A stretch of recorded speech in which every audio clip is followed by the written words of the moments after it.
మోకాల నొప్పులకు ఎటువంటి సర్జరీ లేకుండా ఎపియాన్ పెయిన్ క్లినిక్ అందిస్తున్న అత్యాధునిక చికిత్స.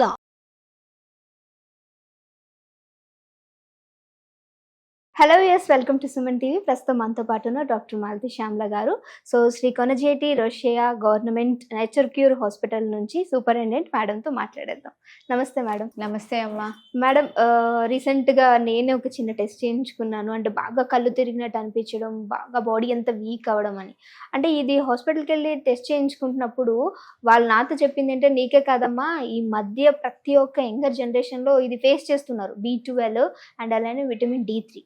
సో దీనివల్ల మీరు అనుకుంటారు ఫర్దర్గా ఇది ఏం కాదులే అని, బట్ ఫ్యూచర్లో చాలా మీకు ప్రాబ్లం వస్తుంది అని. అంటే B12 డెఫిషియన్సీ రావడానికి ఫుడ్ ఇంటేక్ ఒకటే కారణం అంటారా, లేదంటే లైఫ్ స్టైల్ మోడిఫికేషన్ అంటారా? ఒకవేళ ఈ B12 మేము అలానే వదిలేస్తే ఫ్యూచర్లో ఏమైనా ప్రమాదం జరిగే అవకాశం ఉందంటారా? తప్పకుండా అండి. B12 అనేది ఒక చాలా ఇంపార్టెంట్ అయినటువంటి వైటమినే. B కాంప్లెక్స్ లో B12 కూడా ఉంటుంది, సైనకోబాలమిన్ అన్నమాట. అది దీనిని మనం వదిలేస్తే ప్రమాదమనే ఉంటుంది. ఇప్పుడు ఏదైనా కూడా డెఫిషియన్సీ అనిమిక్ కండిషన్స్ లోకి వెళ్తారు, సడన్ గా కళ్ళు తిరిగిపోతారు, మీరు చెప్పినట్టుగా సడన్ గా లో అయిపోతారు, ఏం చేస్తున్నామో అనేటటువంటిది మనకి తెలియకుండా అయిపోతుంటుంది అన్నమాట. ఇవన్నీ కూడా మెయిన్ కారణం ఎందుకు వస్తుంది అంటే అబ్జార్ప్షన్ లోపం అవటం వలన.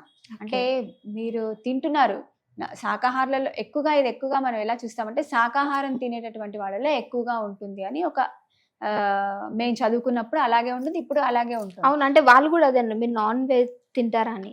బాగా తింటా నాన్ వెజ్, బట్ ఈ డెఫిషియన్సీ అంటే మీరు నాన్ వెజ్ తింటున్నా కూడా మీకు వస్తుంది. ఇవాళ నాన్ వెజ్ తినే వాళ్ళలో కూడా ఇప్పుడు ఇవాళ రేపు మనం చూస్తున్నాం అన్నమాట.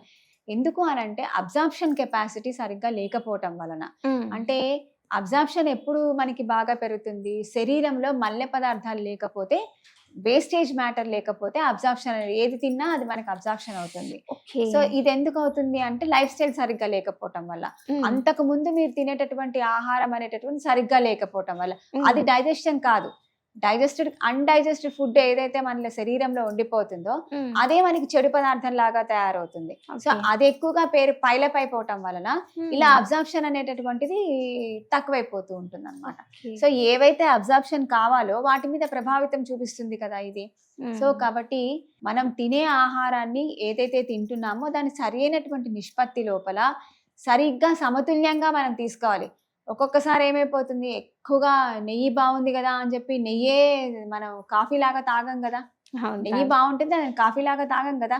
కొంచెం మనం నెయ్యి టేస్ట్ కి వేసుకుంటాం, అది దానివల్ల మనకి ఉపయోగం ఉంటుంది, అది మేధస్సుకి పనిచేస్తుంది, అన్ని రకాలుగా అది మనకి ఉపయోగం, దాని గురించి మనకు తెలుసు. సో అట్లాగే తినేంత పరిమాణంలో తినాలి కదా. నెయ్యి మంచిది కదా అని చెప్పి ఇప్పుడు చెప్పినట్టుగా ఒక గ్లాసు నెయ్యి రోజు తినం కదా. మనం మంచినీళ్ళు రోజు తాగాలి, మనం చెప్తున్నాం 12 గ్లాసుల మంచినీళ్ళు తాగాలి అని అంటే మంచినీళ్ళు మంచివే అని చెప్పేసి రోజుకి 6 లీటర్ల మంచినీళ్ళు తాగాలి, మళ్ళీ అది కూడా మనకి ప్రమాదమే అవుతుంది కదా. సో ఎంత నిష్పత్తిలో అయితే మనం తినాలో, ఎంత నిష్పత్తిలో తినకూడదో, ఏ సమయంలో తినాలనేటటువంటిది కూడా ఇంపార్టెంట్. ఓకే, సమయం అంటే మనం ఎలా అనుకోవచ్చు మేడం? నేను చెప్పాను కదా, అర్ధరాత్రి పూట తినడము, లేకపోతే మిడ్ నైట్ మసాలా అని చెప్పేసి మిడ్ నైట్ లో 12ంటికి మొదలు పెట్టి తినడము, దాని తర్వాత తెల్లవారుజామున 4ంటికి భోజనం చేయడము, ఇవన్నీ కరెక్ట్ అయినటువంటి పనులు కావు అన్నమాట. అప్పుడు కనుక తీసుకుంటే అబ్జార్ప్షన్ అనేది తక్కువ ఉంటుంది ఆ టైం లోపల. సో ఆటోమేటిక్ గా మనకి దాని నుంచి విపరీతమైన పరిణామాలు వస్తూ ఉంటాయి, సరైనటువంటివి రాకుండా విపరీతంగా వస్తాయి అన్నమాట. సో అలా కాకుండా తినేది ఎంతవరకైతే తింటామో అంతవరకు తిని, దాని తర్వాత దాన్ని అబ్జార్ప్షన్ అయ్యేటటువంటి విధంగా మనం దాన్ని మన యొక్క లైఫ్ స్టైల్ ని మనం మార్చుకోవాలన్నమాట. ఓకే, అంటే మార్చుకోవాలి అని అంటే ఇంక ఏ విధంగా మార్చుకోవచ్చు అంటారు మేడం? ఏ విధంగా మార్చుకోవాలి అని అంటే ఎక్సర్సైజ్ ఒకటి బాగా చేయాలి, దాని తగ్గట్టుగా మీరు శ్రమ.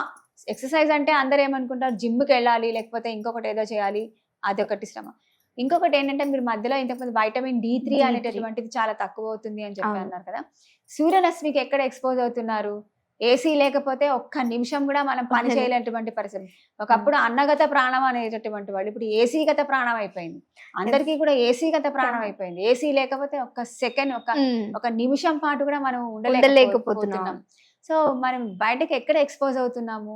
కనీసం స్కూళ్ళల్లో కూడా బయట డ్రిల్ చేయించడం కానీ, లేకపోతే ఎండకి ఎక్స్పోజ్ చేసేటటువంటి పరిస్థితి ఎక్కడ చిన్నపిల్లల్లో కానీ పెద్దవాళ్ళలో కానీ లేకుండా అయిపోయింది అన్నమాట. సో మనకి ఆటోమేటిక్గా వైటమిన్ D డెఫిషియన్సీ వస్తుంది కదా. మనం ఎక్కడి నుంచి అయితే న్యాచురల్ గా సోర్స్ వచ్చేటటువంటి దాన్ని మనం స్టాప్ చేసేసుకున్నాం మనంతట మనమే. అవును. ఎందుకు? మన యొక్క అవసరాలు, మన యొక్క పరిస్థితులు రకరకాలైనటువంటి దాని వల్ల మనం మార్చుకున్నాం అన్నమాట. సో అట్లా కాకుండా మనం కొద్దిగా పాత పద్ధతిలోనికి వెళ్తే, కొంచెం సూర్యరశ్మికి ఎక్స్పోజ్ అయ్యి, కొంచెం ఎక్సర్సైజ్ చేసుకొని సరైనటువంటి ఆహార పదార్థాలను మనం తీసుకుంటే బాగుంటుంది. సో ఈ B12 అనేటటువంటిది ఎక్కువగా నాన్ వెజిటేరియన్ లో ఉంటుంది అని అందరికీ తెలుసు. కానీ ఈ శాకాహారాలలో ఎక్కడ దొరుకుతుంది మనకి అంటే పాలు, పెరుగులో కూడా చాలా మంచిగా వైటమిన్ B12 ఉంటుంది. సో పాలు, పెరుగు, పాలకు సంబంధించినటువంటి అన్ని పదార్థాలు కూడా ఇది బాగా సమృద్ధిగా దొరుకుతాయి అన్నమాట. కాకపోతే ఏంటంటే టోటల్ గా శాకాహారులే ఉంటారు. అంటే యానిమల్స్ సంబంధించి మిల్క్ ప్రోడక్ట్ యానిమల్ కిందకే తీసుకుంటారు కాబట్టి, అంటే మనకి బఫెలో నుంచి ఇంకా దాని తర్వాత గేదెల నుంచి, ఆవుల నుంచి వస్తుంది కాబట్టి అది కూడా యానిమల్ ప్రోడక్టే అని చెప్పి చాలా మందికి అపోహ ఉంటుంది. సో అట్లాంటి వాళ్ళు ఏం తీసుకోవచ్చు అని అంటే, వాళ్ళకి ఆల్మండ్స్ లోపల, సోయా మిల్క్ లోపల, వీటి లోపల నుంచి కొద్దిగా అమౌంట్ ఆఫ్ ద B12 వాళ్ళకి దొరుకుతుంది అనమాట. దీన్ని డైలీ బేస్ లో తీసుకోవడం మంచిది. ఇంకొకటి ఏంటంటే అట్టి పండ్లు, దాని తర్వాత యాపిల్స్, ఆరెంజెస్, మ్యాంగోస్, ఈ పండ్లల్లో కూడా వైటమిన్ B12 మనకి ట్రేసెస్ గా దొరుకుతుంది అనమాట. సో రెగ్యులర్ గా మనం తీసుకుంటే, ఎందుకంటే ఇది వాటర్ సాల్యుబుల్ వైటమిన్ కాబట్టి రెగ్యులర్ గా ఈ పండ్లని మనం మన ఆహారంలో కనుక తీసుకుంటూ ఉంటే చాలా వరకు మనము వైటమిన్ డెఫిషియన్సీని మనము తగ్గించడానికి అవకాశం ఉంది అనమాట. Thank you so much madam, మంచి ఇన్ఫర్మేషన్ ఇచ్చారు. నమస్తే అండి.